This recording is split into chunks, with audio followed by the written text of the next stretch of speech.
बेटी की परवरिश।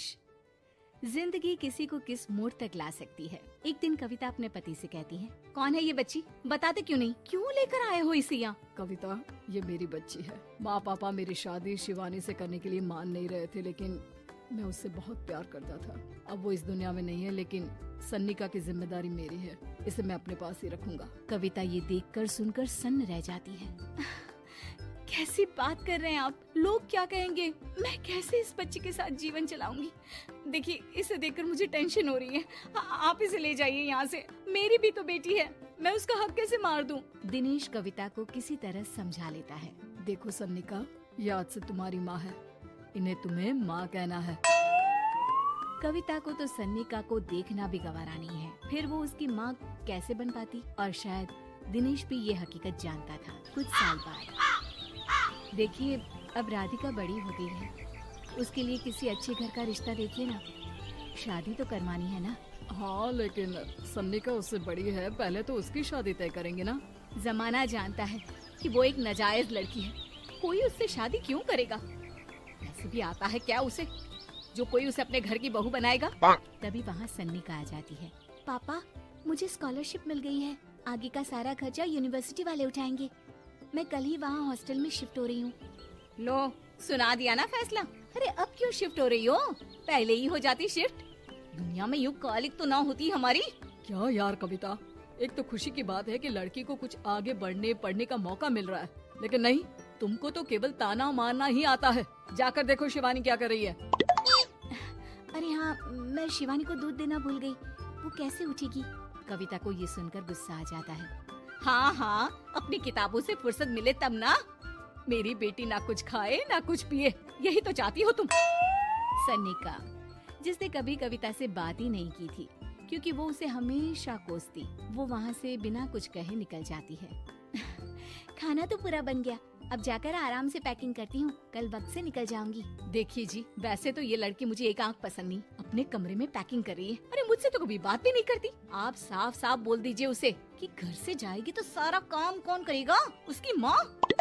माँ का नाम सुनकर सन्निका भी वहाँ आ जाती है। नहीं, वो कैसे करेंगी, वो तो मर गई है ना। उस मनहूस औरत को मेरे घर में याद करने की कोई जरूरत नहीं है, समझी? वैसे भी ना होते हुए भी तेरी शक्ल में लगता है कि वो हमारे बीच में ही है हमेशा से। तो ठीक है ना, जब जा रही हूँ तो क्यों प्रॉब्लम हो रही है आपको? सन्निका घर से निकल रही थी। कविता ना चाहते हुए भी सन्निका को रोक लेना चाहती थी, और वजह थी सिर्फ उसकी सोशल लाइफ का डिस्टर्ब हो जाना। किटी में कविता की सहेलियाँ कहती हैं, क्या बात है, तू परेशान सी लग रही है, सब ठीक तो है ना?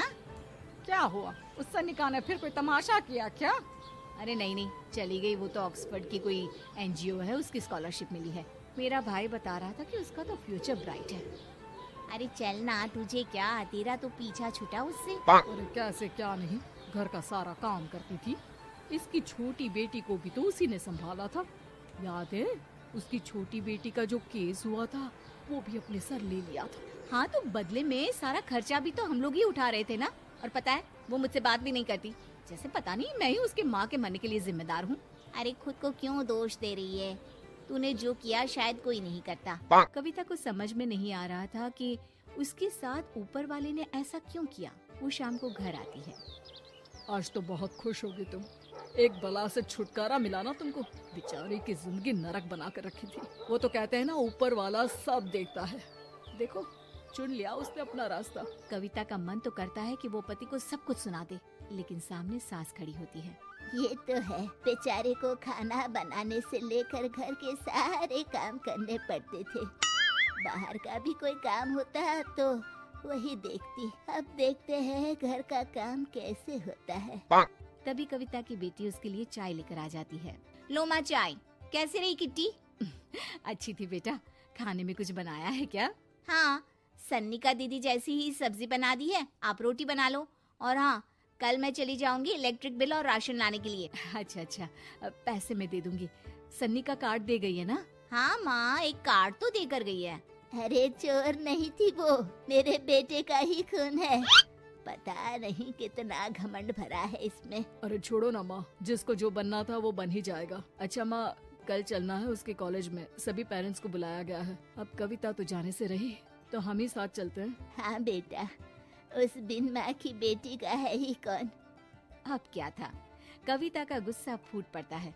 आप लोगों के जैसे तो इंसान नहीं देखे मैंने। अरे मेरे सामने ही अपनी नाजायज बेटी को लाकर बिठा दिया। रोज मैं उसे देखती तो एहसास होता कि कैसे आपने मुझे इतना बड़ा धोखा दिया। जरा सोचिए तो, अगर ऐसा ही कुछ मैंने किया होता तो। अरे रहने दे, क्या नहीं किया तूने उसके बदले में। उस मासूम के साथ क्या क्या करती थी सब जानते हैं हम। अरे छोड़ो ना माँ, ये तो एक बात लेकर बैठ जाती है। चलो सोने चलते हैं। अगले दिन दिनेश और उसकी माँ सन्निका के कॉलेज में जाते हैं। कैसी हो बेटा, मेरा नाम रोशन करना। जरूर पापा। ये ले बेटा, पैसे रख ले। नहीं, वो कविता ने काट दिया है। अरे बेटा, वो माँ है तुम्हारी, उसका नाम क्यों लेती हो? अरे हटाओ भी, किया ही क्या है उसने इसके लिए, क्यों माँ बोले। तभी वहाँ सन्निका के टीचर आ जाती हैं। सन्निका की माँ नहीं आई? जी नहीं, वो घर में बेटी है ना, सबका एक साथ आना तो मुमकिन नहीं था।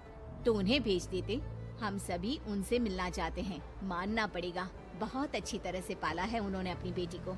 क्या घर का काम, क्या बाहर का। कॉन्फिडेंस तो कूट कूट कर भरा है। पैसे रुपये के लिए भी इसे किसी का मुंह नहीं देखना पड़ता। स्कूली शिक्षा भी लाजवाब है। पिता और दादी को एहसास होता है कि जिस कविता के पालन पोषण पर उन्हें हमेशा से शक रहा, वो सन्निका के भविष्य के लिए किसी वरदान जैसा साबित हुआ।